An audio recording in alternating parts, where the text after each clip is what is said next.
Bonjour à tous.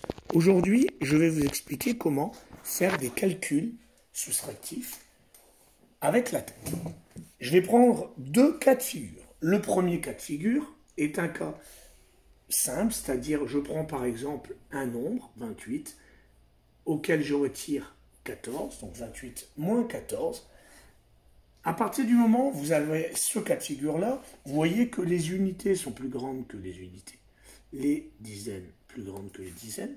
Donc, on pourrait très bien, un peu à la manière d'une opération posée, le faire de tête, c'est-à-dire j'ai 8 unités, j'en retire 4, il va m'en rester 4. J'ai 2 unités, j'en retire 1, il va m'en rester 1. Donc 28 moins 14 égale 14.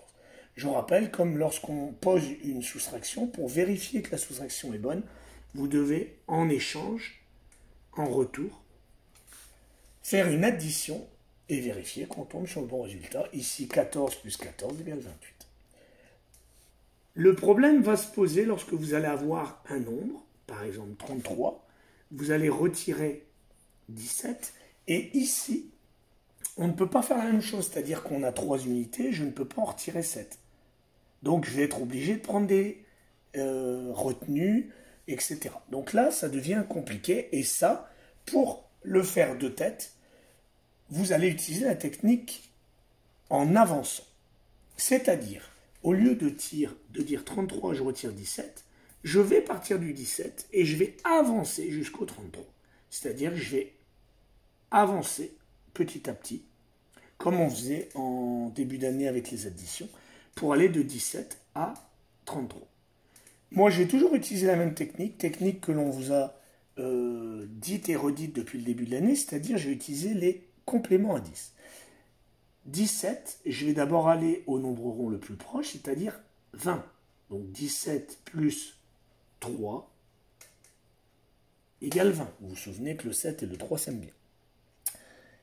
Vous allez bien sûr devoir utiliser votre mémoire.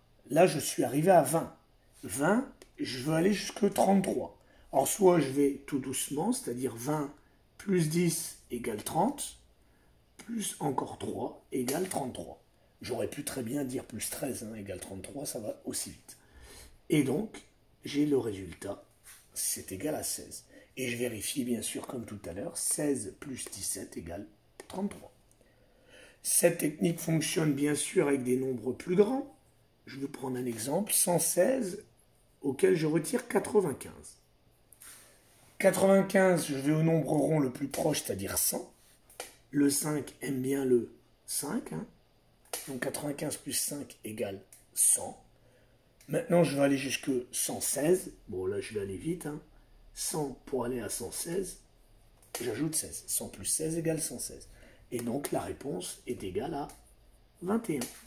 Je vérifie. 21 plus 95 égale 116. Voilà. Il y a d'autres manières de faire, bien entendu. Il y a d'autres décompositions possibles, mais celle-ci, c'est-à-dire étape par étape, toujours en passant par la dizaine supérieure, vous permet d'aller tout doucement et de ne rien oublier. Voilà, j'espère que c'est clair pour vous. À vous de jouer maintenant. Merci.